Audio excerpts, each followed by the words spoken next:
Hello, everyone, and good evening from Store Camps. It is really awesome to see some people on this call. We just finished up a Zoom call with all of our youth campers, and we wanted to offer a different one for our Trailblazers because oftentimes the questions are a little different and the concerns are a little different. So this is your chance to hear from us why not why, but how 2020 summer camp is going to be a little bit different for us. My name is Jesse Wells. I'm the summer camp director. If you're a returning camper, you should recognize my face. I've got a little bit longer hair right now just because I haven't had a cut since February for some reason. But I wanted to walk through this evening our procedures and what camp is going to look like. Just some housekeeping things. Please keep yourself on mute. That way, you know, nothing will be interrupted. Those typing noises, those random noises in the background, it will take away my screen, and then you'll hear those random noises. If you have questions while we're rolling along, feel free to use that chat bar. Usually that's located right at the bottom of a phone. If you're using a phone or a computer screen, if you just move your cursor toward the bottom, you'll see that chat bar. If you don't have a question during the video, but you come up with a question later, or you don't get your question answered and we just missed it, I apologize, but feel free to go ahead and email your questions directly to me at jwells@ymcastorecamps.org, and I'll be happy to answer those. But other people will be forwarding questions along the chat bar as we go. Anyway, we'll get rolling right into it. We put a new policies and procedures out just recently, and if you registered about 3 weeks ago, they would have been emailed to you. If you registered after then, you probably haven't had them directly emailed to you yet, but they are available online. If you go to YMCAstorecamps.org, right there on the front page, you'll see our policies and procedures as they relate to COVID this year and how things are changing just a little bit. But I wanted to highlight some of the big things and some of the lesser things that maybe didn't make it into the policies and procedures, so you know what camp is going to look like this summer. We'll start with check-in and what check-in is going to look like this year. Some of you are arriving on Sunday, which is really, really exciting. Camp has been pretty sleepy since March 13th. We do have day camp in right now. Day camp started this past Monday. And we have family camp going on right now. So it's been our first taste of having people back on camp since March 13th, which has been a pretty long time. Usually that's a pretty busy time for us. And now it's just starting to wake back up. Come Sunday, it'll really wake back up because that's when summer overnight camp begins. And of course, the beginning of camp is always check-in. So what is check-in gonna look like? Check-in will have only one parent or adult that's bringing you will be allowed to come into Malachi, which is pretty important. That's a big change than what we've seen in the past. Of course, in the past, we've been able to have multiple parents come, grandparents, brothers and sisters. Some of you even bring your dogs, which is not supposed to be allowed, but you end up with, you know, your dog in the car. And it's a big see-off. You can still bring people, but unfortunately they would have to wait in the car. We're only going to have one parent or adult or guardian allowed in Malachi this year. And that's just to help us reduce the amount of people that are coming into camp. We've already reduced our capacities quite a bit to help reduce the amount of people on camp. And that's just all based on the CDC and Jackson licensing. We want to make sure that we're doing camp well, but we're also doing it very safe. We think camp is super important this summer, but we also have to change it up a little bit because of COVID-19. And that's what we're talking about right now. So one adult can come into Malachi. During that time, we're going to ask that you wear masks. Those masks are going to help prevent the spread of germs. And we've all probably gotten pretty used to it by now, but when we're inside somewhere or we're in mixed groups, we like to wear masks. It helps reduce the spread of germs. So I like this style. This is kind of like just a a spandexy buff is what they call these. And I keep this around my neck all the time because I'm forgetful. I tend to put things down, and then I leave them there. And usually campers tend to be like that too. So this is a great investment for camp. I have about 5 of these, and I just circulate through them, clean them every now and then. And when I need a mask, I just pull it up over my face, and it's right there with me. And as soon as I don't need the mask, I pull it off my face, and it just stays right here around my neck. It's not super hot. It actually kind of keeps me a little cool and keeps my neck from burning. So please bring masks for your camper and yourself when you're dropping them off. For your masks, I recommend writing a name on them with a Sharpie. Of course, masks aren't something we want to mix up. So anything that you're bringing to camp, whether it's mask, clothes, whatever, it really helps just having a name written on that. So write your name on everything, including your mask. As you get into the dining hall, you'll notice that there are markers set up on the floor, very similar to what we see in grocery stores right now and what we see in gas stations. There are markers on the floor. And of course, those markers are to show us what 6 feet looks like. You'll be with your guardian and a camper or 2 or 3, depending on how many campers you're dropping off. And we're just going to ask that you keep that 6-foot distance from the other family units. Other than that, check-in will look, it'll look a little different. It's going to be set up different, but a lot of the same things will still be happening. So we'll still be taking health forms. We'll still be letting you know what cabin you're in. You'll still be able to ask some questions through check-in. And a big difference there is going to be that the trading post probably won't be open, but we will be selling t-shirts. We'll have a t-shirt stand set up. We have limited amounts, but we're planning on having that t-shirt stand up. And Derek, if you're watching the videos, you can see Derek showing that t-shirt that we'll be selling off right now. Making sure everyone can see it with my nice coughs. There you go. Way to draw the attention. Great. So after you're out of Malachi, then it does look a little different. Typically speaking, during a check-in, Trailblazers are led out on a wagon. That is still going to be happening, but we're going to be distancing on that as much as possible. Or I'm sorry, Trailblazers actually won't be going out on a wagon. Trailblazers will be headed out to where Explorer Village is typically. So a similar setup of cabins for those who have been here before. It will be A-frame style cabins for the most part, but standalone cabins total with a bathhouse. So typically where the Explorers are, if you are familiar with that. Those Trailblazers are going to head to their cabin, but they're going to head there with some of our staff and not the parent or guardian. I know it's a normal thing at camp for the parent to go and help set up a bed or say their goodbyes at the cabin. But unfortunately this year, just to prevent that spread of any germs and keep our cabin cohorts, our cabin families together, we're going to ask that the parent or guardian stays back. So they won't be permitted past Malachi. The screening process will also begin at Malachi. We're going to ask the same questions that you probably saw come through when I sent the waiver out, or I'm sorry, the pre-screening questions out. It's all about the last 14 days and symptoms and making sure that you've been keeping up on how you're feeling for the last 14 days, how your camper is feeling.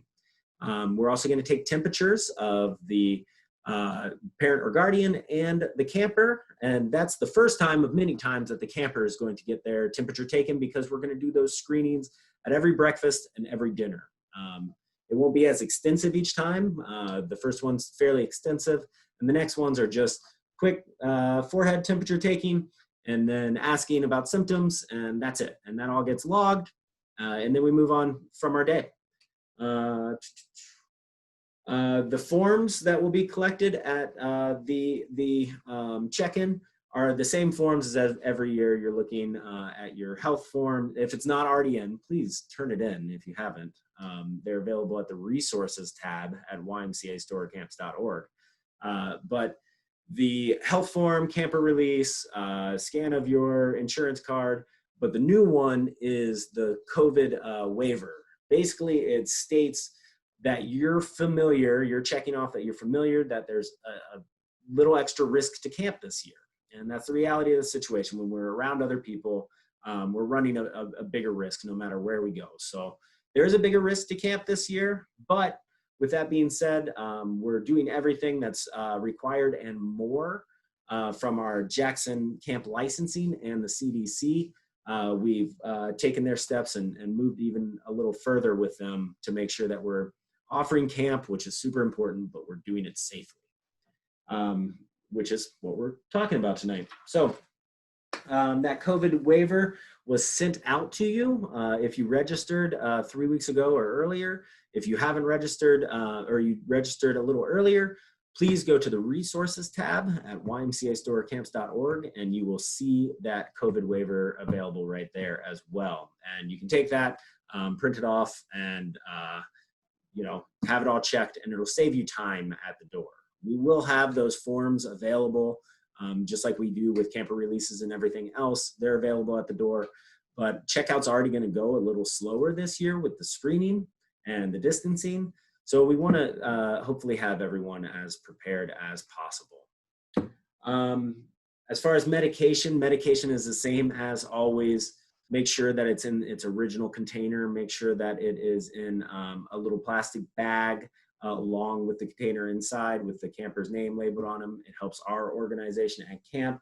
And medication is considered any substance for health or well-being. So even if it's an essential oil over the counter, we want to make sure that it's something that's in a label, kept in with our health office, and they can distribute it because there are sensitivities in cabins, there's allergies in cabins, so that's something we want to control.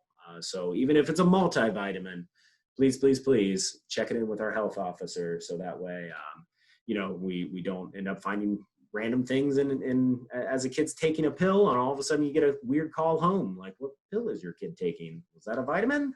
We want to know that beforehand. So please follow the medication regulations. While at camp, the really important stuff, while at camp, we are going to make sure that kids are almost always with their cabin group. So where Trailblazers are used to being able to pick some of their own activities rather, and travel to those activities with new groups of kids that pick that same activity. So say you might sign up for sports and you head off with a bunch of kids that aren't in your cabin and you go to that place and you do sports for 4 days in a row for a certain time during the day. That's changing for this year. It may sound like bad news for me. I think it's kind of cool where kids would normally stick with something they know and pick something that they already like. Now they're going to get a kind of sampler platter of everything. So they're going to move through a set schedule with their cabin, and that cabin is going to get to try almost everything that we have at camp. They're going to go through and do just about everything. And that's really exciting. I think it's going to bring a more varied camp experience. And it's also going to mean that the campers are going to get really close with their family unit because they're traveling with that family unit for the entirety of their stay. That doesn't mean that they're not going to see any other kids throughout their entire stay at camp. Other kids are going to be around. Other campers are going to be around.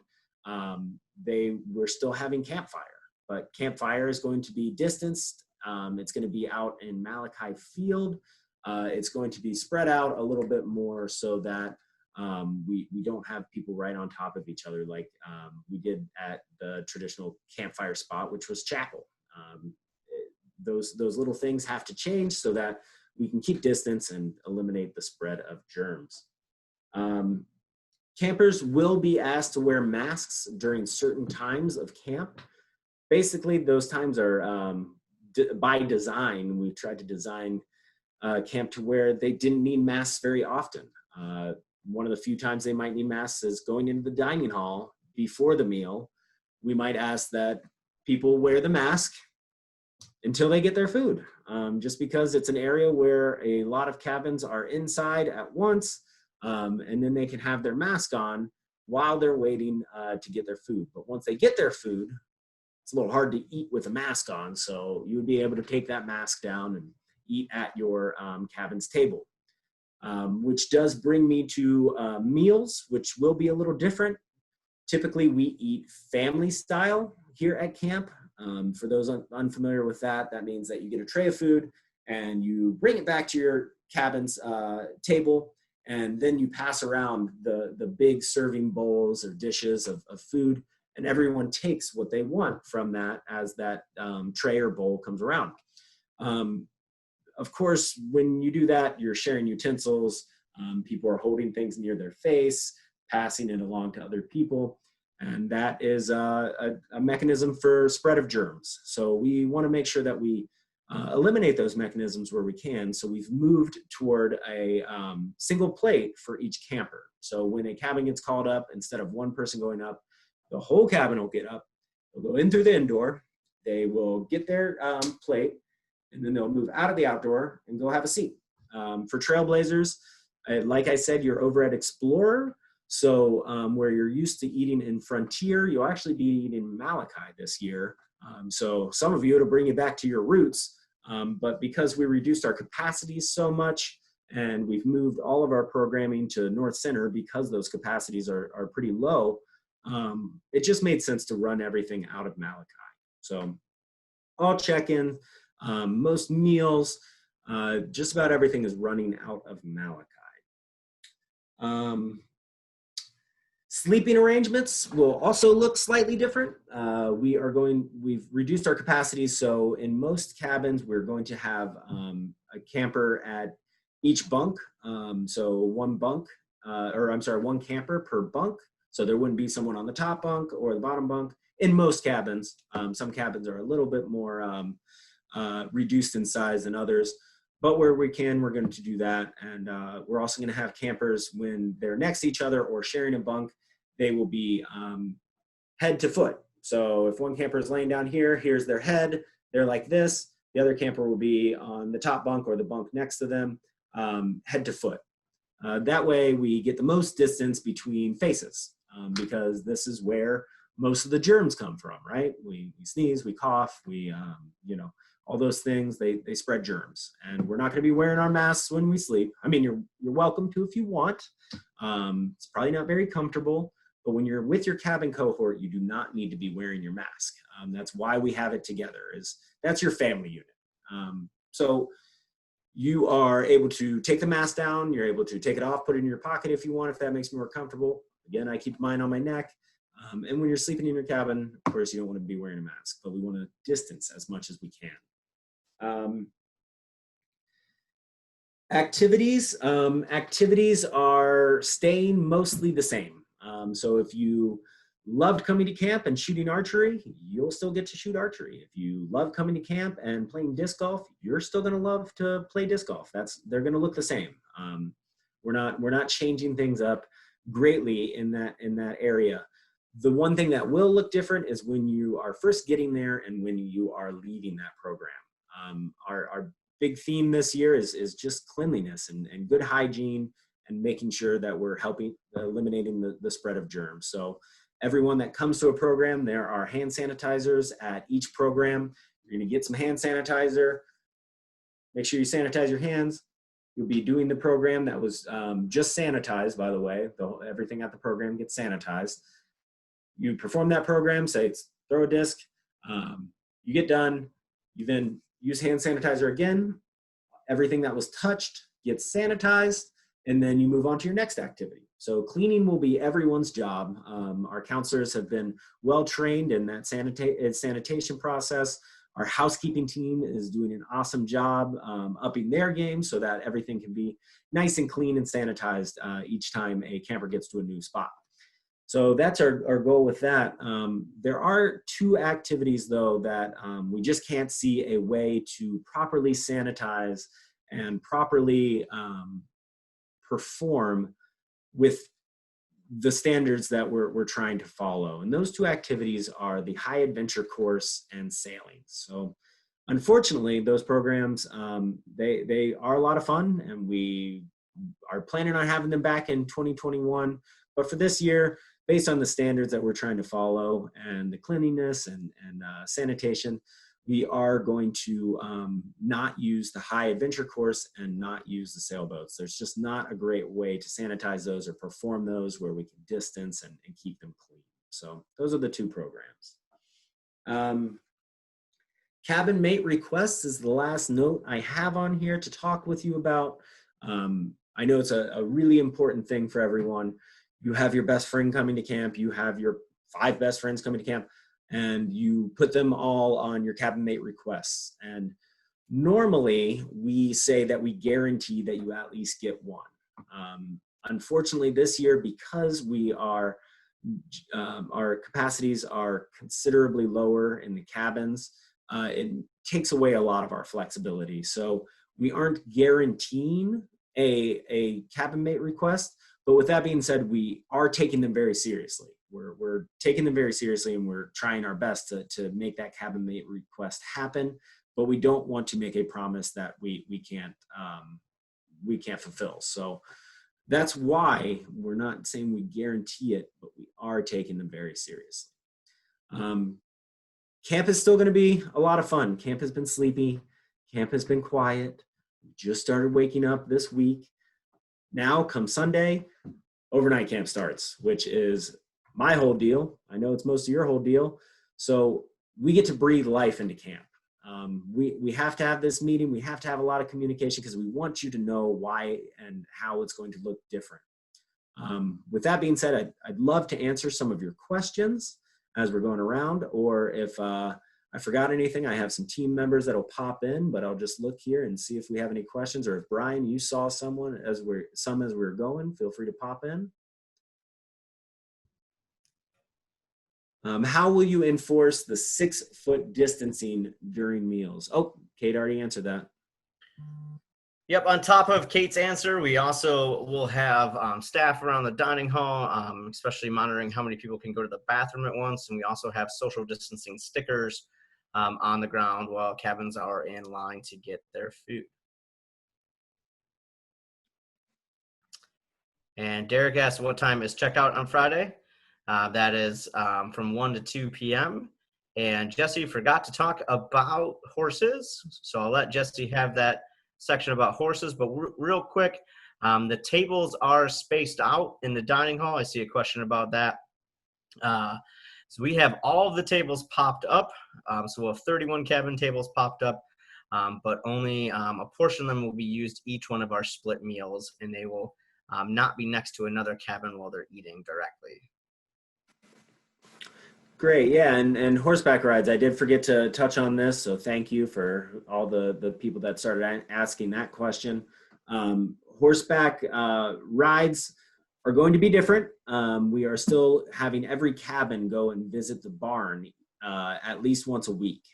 So that's our plan, is to have them visit the barn, or I should say at least once during their stay, so that they have a chance to ride. Of course, it's weather dependent, just like anything else.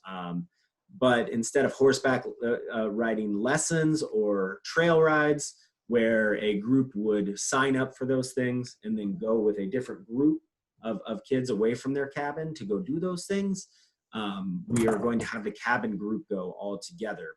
And that way we, again, eliminate any of the mixing of groups, because that's kind of the big deal this summer, is to keep the same group. So the good news there is that where there was a cost associated with the trail ride or the horseback ride lessons, there is no cost to that. We want to provide that experience because it's something that we can and should provide when things have changed up a little bit this summer.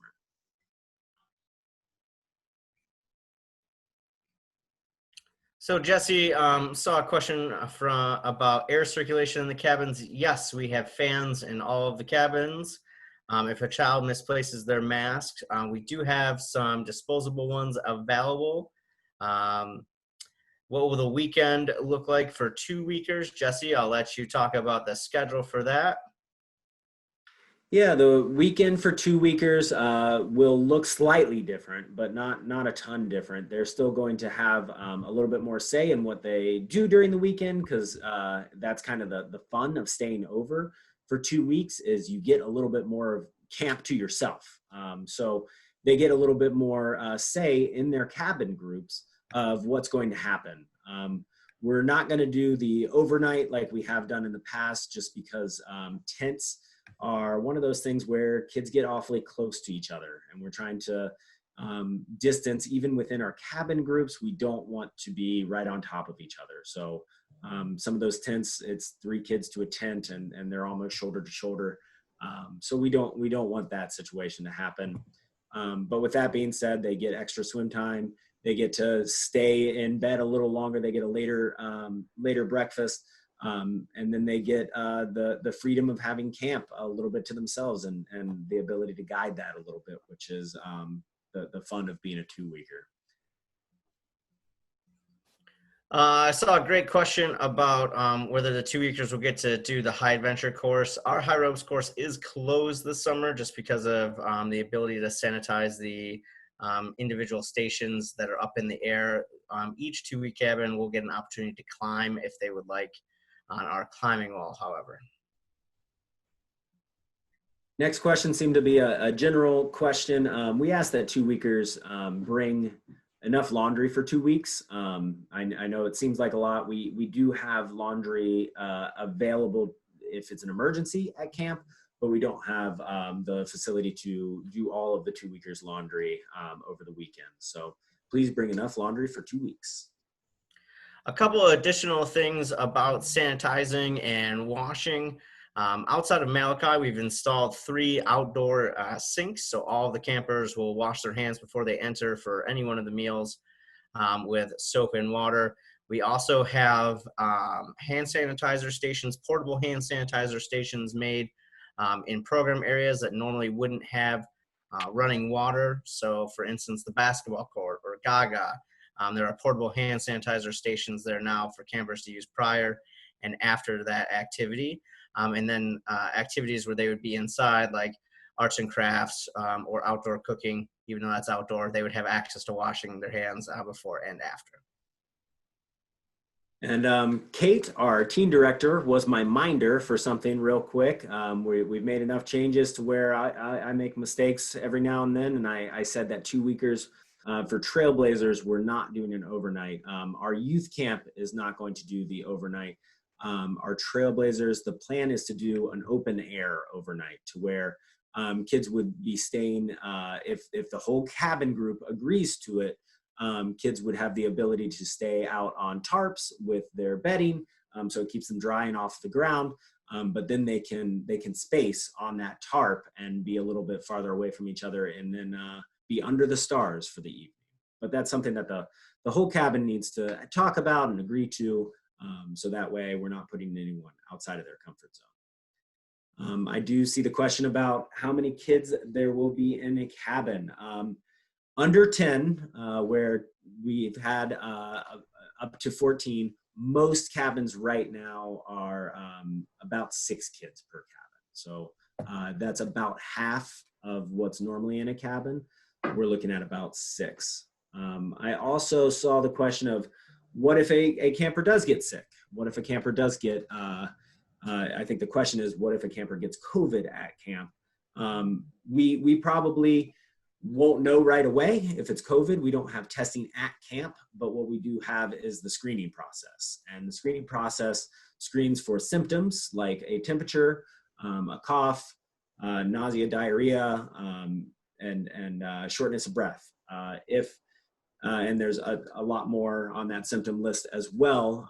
But the symptom list that we have from the CDC, if we have a combination of 2 unexplained symptoms and, or I should say a combination of 2 unexplained symptoms or a temperature of over 100, that means that that child would be asked to be picked up, and then we would send a notification to the kids, or I'm sorry, the parents in that cabin group.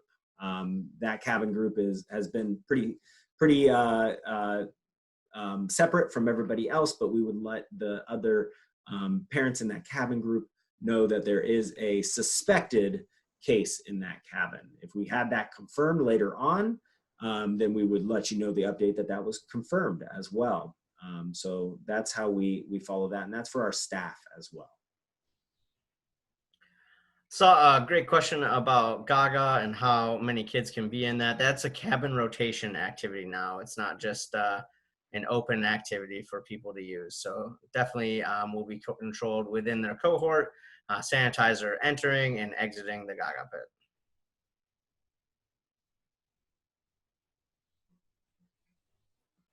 Wonderful. Well, I see questions starting to slow down. There will be time for more questions. This doesn't end any sort of communication between you all and camp. My email again is jwells@ymcastorecamps.org. It's up a little further in the group chat.